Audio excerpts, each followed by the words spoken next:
20 minutes is all it's going to take to help you easily remember every single core mechanic in Total War Warhammer. That's going from how to hit, understanding armor, breaking through resistances. We're going to cover it all in a succinct way that you can remember quite easily. But just be aware this is part 2 of the battle mini-series, so please first check out part 1 where we go through the 7 basic unit types and how to arrange them in your formations. You don't need that to see this one, but I think it's a good stepping stone because here we're diving right under the hood to see exactly what's going on in the background and make quick but informed decisions that will factor in all the things discussed in this video. But it might be a little bit dry, so welcome here. This is Tomo the target, and we're going to be beating the shit out of him to hopefully make things a little bit more interesting. But please bear with this video if you don't know how this background stuff works. I promise there's some value, and hopefully even if you do know it, it will provide a different perspective that will round out your understanding. So Total War on the battlefield is a game about hurting people. There's 3 basic ways of achieving this.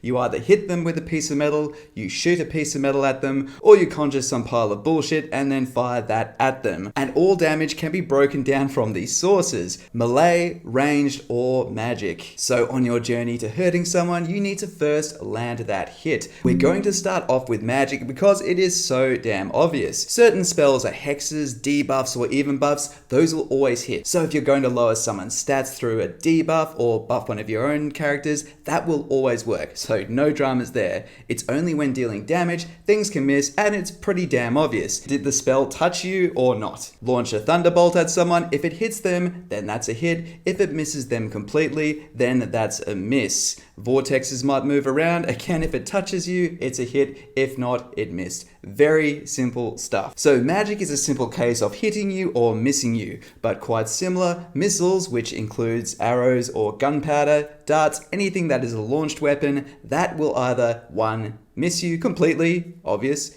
it will hit you, or in the event of them having a shield, there is a chance that it can be blocked. A bronze shield will block 35% of missiles that land on them, and a silver shield will block 55% of missiles that land on them. And this is why having defensive infantry up front with shields are such a useful unit, because they can stand there, weather the arrow fire, and this means a unit with a silver shield is basically wasting over half the ammo that hits them, let alone any of those arrows that miss. But in Total War, arrows tend to be quite accurate. You can even shoot over your own units into others that they're engaged with very minimal friendly fire. But remember, those shields need to face what they're blocking. They will do nothing from the rear. In melee, this is where things get a little bit more complicated. You will have your unit up against someone else's unit, and they'll be each swinging attacks roughly at a rate of say 1 in every 3 seconds. Your unit will swing and have a chance to hit, and then their units will swing and have a chance to hit. And remember, each individual guy in the unit has his own chance to hit and miss. Collectively, you're seeing en masse your offensive stats versus their defensive stats when you swing and hit, and vice versa when they hit back at you. The unit that's attacking will use its melee attack stat. Now you get that? Add 35%, and that is their base chance to hit. But the target can resist this by subtracting their melee defense. So for example, you have 15 melee attack, which is very low, but you add that to your 35% base, and now we have 50% chance to hit. But just say our target has 20 melee defense. This will wash off 20%, and this will give you a 30% chance to hit. This is why having frontline holders with high melee defense is so crucial. They will be able to stand there and resist the enemy. Even if they're not dealing damage back, they will be able to hold the enemy off by virtue of not being hit. Combine this with them having shields, they are now both resisting melee and ranged attacks better than anything else. So as we can see in melee, the unit needs to first be engaged and then swing to attack. So how do we improve this? Well, there's a few ways we can do it. A huge part of Total War is using defensive units to hold the enemy in place and then charging them from behind. This is why flanking is so important. Attacking an enemy from the side will reduce their melee defense by 30%, and attacking from the rear will reduce it by 60%. So you have now over halved their efficiency at defending if you're attacking them from the back. They might just have one character, one hero or lord that's just hard as hell to hit and you just can't land anything on them. Rather than piling all of your units in at once, have enough to surround them so they can't move, but have a few of your units resting on the outside. As you can see from this table, having your units engaged for a longer time will increasingly deplete their stats, particularly their melee attack drops by 30%. And at the highest levels of exhaustion, they even suffer melee defense and armor debuffs. By surrounding that enemy lord that just won't die, having a few of your units stand back, get your units back to fresh or active, and then have them charge in to the enemy side or rear. Now this means they are exhausted. They are now dealing with negative 30% melee attack, negative 10% melee defense, and you can charge in and reduce that melee defense if in the rear by another 60%. So just think of it this way, you're reducing them by about a third from attacking in the side and by 2/3 from attacking in the rear. That's the easiest way to think of it. Also, if they're exhausted, they're landing hits about a third less of the time as well. So think of the way you can stack all of these to give yourself an advantage against an exhausted, stronger foe. But also, you gain other bonuses, say from Anti-Large and Anti-Infantry. The most stable unit is arguably the Humble Spearman, who gains Anti-Large. So any cavalry unit, he will get plus 15, increasing from 20 up to 35, quite significant. Many basic Spearman units like this also have charge resistance versus large, which means that that charge bonus from that horse will not do a single thing. It will be hitting on its base stats without any charge bonus. Now we mentioned charging, and this again will give you another benefit. Charge bonuses are just a basic score that when your unit charges in, they will get that bonus to their melee attack as well as their weapon strength. This is just a temporary buff that decreases linearly over the next 13 seconds. If the charging unit is a very mobile shock unit, consider just having them in there from say 5 to 10 seconds, cycling them out to find a new target, or bringing them back in again to refresh that charge bonus.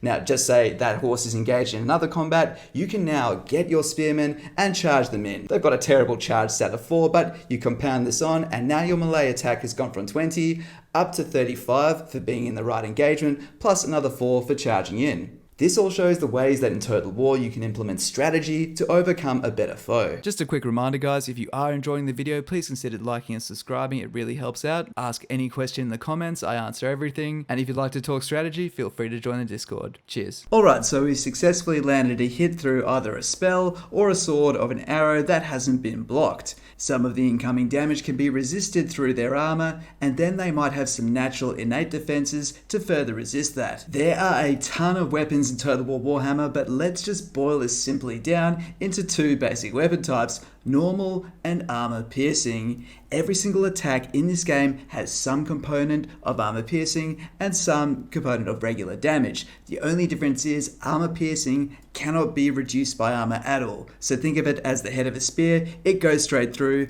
no armor can stop it. However, the remainder of the damage can be dampened by your armor that you wear. While the percentages will change, as a ballpark, just think of it this way. A regular weapon will have roughly 25% armor piercing damage, leaving the majority that can be resisted by armor. On the other hand, armor piercing weapons will be ballpark 75%. The majority cannot be resisted by armor at all, leaving only a very small amount that can be resisted. Now, just to make clear here, no weapon is completely armor piercing or normal, but the splits will typically be skewed very heavily one or the other way, and this also includes spell damage. It's vitally important not to see armor piercing as a straight up upgrade to normal weapon damage. Well, in a way it is, but think of armor piercing more as a counter to highly armored enemies. In the campaign where your golden treasury can be limited, kitting an army out of armor piercing weapons against a foe that has very little armor is an absolute waste of funds.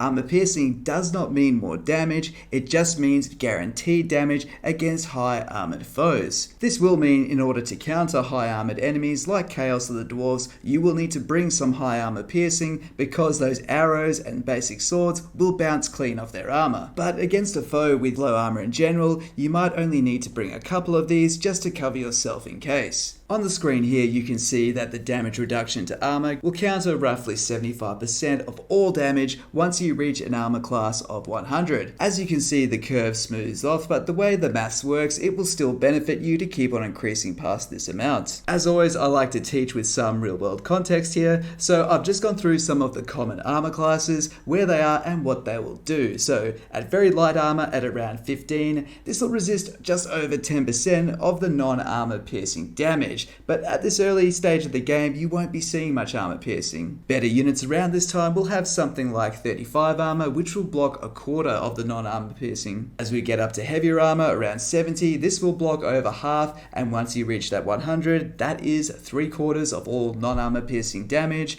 being resisted. Just remember, after this point the straight line ends and it will curve over and maxes out at 200. Now you can pause this if you want to see this in depth, but I'm just going to explain the concept here that is important to understand. We're going to compare those aforementioned armor scores against two different weapons. They both do 25 damage, but one is a normal weapon, only doing 5 of that armor piercing, and the other is an armor piercing weapon, so 20 of 25 will be armor piercing. Now let's look at that 15 armor score. So 10% of the non-armor piercing is resisted. So a basic weapon lands 23 and the armor piercing weapon only lands 24. This is because the target's armor is so low, it doesn't resist the non-armor piercing damage. And this is the fundamental I need you to understand, is that armor piercing really is a matchup focused tool. In the campaign, when you're paying for these expensive great weapons, you have to consider the targets that you're using them on. As we go down to 35 armor, there's only a difference of 4 damage, but now we're starting to get somewhere. But certainly once we hit the high and heavy armors, we are seeing some drastic increases in damage. And going up to 100 armor, the armor piercing weapon does more than twice as much. So again, consider the stage of the game you're at and consider your targets when deciding if you should field armor piercing weapons and how many of them to field. There are some basic rules of thumb you can employ when assessing units by just basically what they're carrying. Humble spears and swords are your early game weapons quite typically. Spears are nearly always an anti-large and with charged defense versus large, meaning that they are your counter to early game cavalry. Dual weapons are usually an anti-infantry weapon, meaning that they'll give a melee attack and strength bonus when versing other infantry. As we start hitting around tier 3 and above, we will get to the late game weapons, which typically are halberds and great weapons. The halberds being the higher tier anti-large, usually what you'll use against monsters and large beasts, whereas great weapons are typically what you'd employ to take out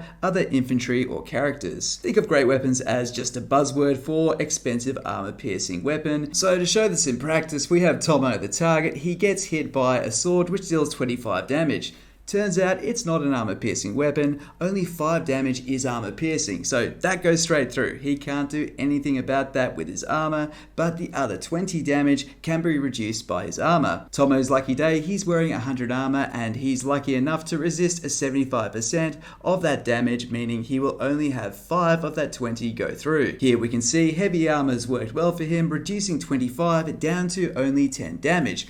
But what else can Tomo do? Well, good thing is, Tomo has resistances. Now, not every unit has resistances. They're much harder to get and much rarer to find. There are only 5 resistant types in the entire game and arguably only 3 that really matter. All resistances are a percentage and these can all stack together and be applied to reduce the incoming damage by that percentage. So long as the incoming damage matches that resistance, they will all combine together, but they can never combine to a greater than 90%. i.e. at least 10% of the incoming damage must go through. This can be taught really confusing, but please bear with me. I've put a lot of effort into trying to make this really simple because it actually is. The easiest way to visualize this is just picture all incoming damage as either normal weapons, magical weapons, or spells. Now, the most important resistance in the entire game is called War Save. This resists everything. There is nothing it cannot resist, and it will combine with any other resistances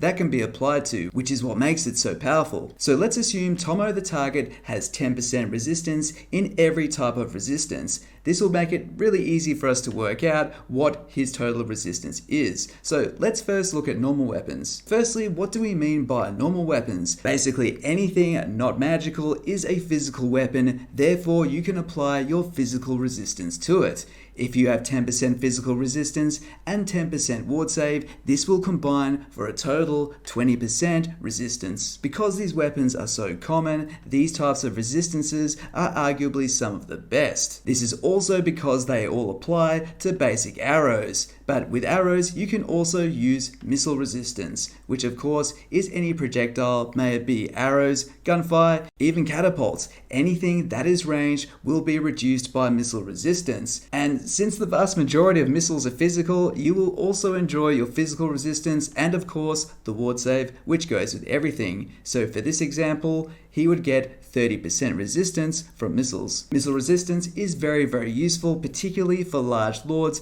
that ride big mounts that will get hit by a lot. Now the other type of weapons you will see are magical weapons, or weapons that do magical damage. Now this picture of a sword looks a bit like a lightsaber, and that's kind of a good way to explain this. All a magical weapon does is deny the defender their physical resistance. It will go straight through. So again, Tomo the target has 10% ward save and 10% physical resistance. Because the attacks are magical attacks, he gets no physical resistance, but nothing can ever stop him from getting that ward save, so he still gets 10%. Some units might fire magical arrows, which again, because they're magical attacks, will deny the physical resistance, but magical attacks don't deny missile resist, and nothing can ever stop the ward save. So Tomo would still resist 20% of the damage from this magical arrow. Magical attacks are particularly useful against enemies like demons, which have very low armor, but depend on having high physical resistance. Just like armor-piercing weapons are the answer to heavily armored units, magical attacks are the hard counter to high physical resistance. As for spells have their own resistance type called, well, spell resistance, and this again will combine with ward save because everything does. But because this is a magical attack, because it's a spell, you don't get your physical resistance. Again, this sells just how potent ward save is. Although uncommon, spells that are fired in a straight line at a target are counted as missiles and will also be resisted by missile resistance. Before we move on, the fundamental thing to know and remember is that physical weapons are normal weapons, but magical attacks and spells will completely bypass physical resistance. Some units will have a resistance to fire, whereas others will be weak to it. The ones that are weak to it are often regenerating, in which case when they've been hit with a flaming weapon, you will temporarily halve their rate of regeneration. This makes flaming weapons extremely potent when dealing with the undead. However, because Tomo has a 10% resistance to fire, this will stack with his physical and ward save and actually result in 30% less damage. Flaming arrows behave in the exact same way, except you will also get missile resistance. Flaming magical weapons, while rare, will basically just bypass physical damage, but will attract the fire resistance or extra damage if the target is weak to fire. Sisters of Avalon fire arrows that are both magical and fire, meaning they bypass physical resistance, but will also attract missile, ward, and any fire resistance they might have. Spells work in the exact same way, doing more or less damage depending if they are strong or weak to fire. Now that we've run through everything, I'm going to focus now on the most important thing, which is some short rules of thumb to be able to focus on the most important elements that will make the most decisive difference to your gameplay. We've established first the target needs to be hit by having a spell, an arrow, or just a simple melee strike go through and not be blocked, and we can increase our chance of hitting them in the first place by shooting them in the rear to avoid their shields, charging them in the side, or charging them in the rear to reduce their melee defense by a third or even 2/3, and charge bonus to further increase our melee attack and damage. Shields are always invaluable on the front line, and high melee defense on any of your units is always invaluable because this will lower the chance that they are also hit. Using correct formations and the correct units, you can apply the right matchups and get weapons that are anti-large or anti-infantry to similarly boost your melee attack and melee strength against those enemies. If you've wiped out an enemy army and you're trying to kill a superior foe that just won't die, use the fatigue system. Rest some of your units and then charge in when they're fresh. Remember to make sure you pair your armor piercing weapons up against enemies with high armor. As we've demonstrated here, armor-piercing weapons aren't bad against low armor targets, but they are an expensive waste. And for this exact same reason, you'll want to use your lightly armored units to tarp hit their powerful units so they don't land armor-piercing on your elite units. Likewise, the matchups also continue by firing basic arrows at heavily armored units. They're just going to bounce off and not do as much damage. Resistances can be hard to come by, but they're great in the way that they can't be bypassed, like armor-piercing weapons will go straight through armor. War Save resists anything and will stack with anything, so as long as the total is below 90%,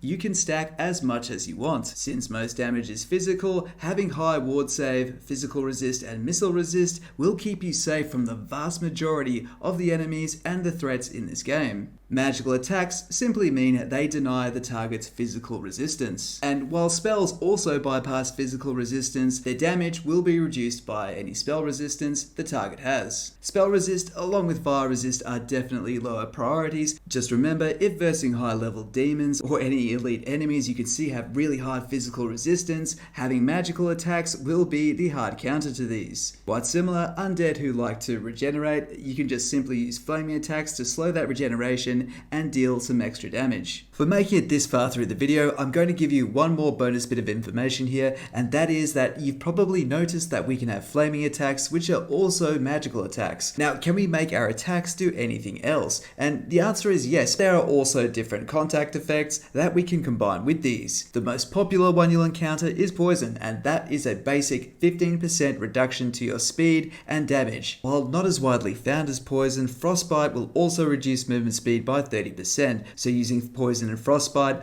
on ranged attacks or even spells is a great way of slowing down an enemy army, keeping them still for your ranged weapons to deal damage. It's worth noting that only one arrow or a tiny bit of a spell needs to hit a single model in a unit to take effect. This is important because you could use spells like Ice Maiden's Kiss, which is a teardrop ice spell, but it imparts frostbite onto anything it touches. So by barely touching the two edge models on each unit, you can slow down 2 units with frostbite for a single cast. There are many other status effects, but they're very scarcely seen, such as Shield Breaker, which simply reduces the shield block chance from enemy projectiles, and the Sundered Armor effect, which reduces armor by 30 for 10 seconds, which is the same duration of most of these effects. And that's basically it. These small but basic rules of thumb will have massive compound benefits to your gameplay. And that's it for this video. I hope this has given you some direction on where to focus your attention. Please consider liking and subbing. This is Elven Plot Armor, and I'll see you next time.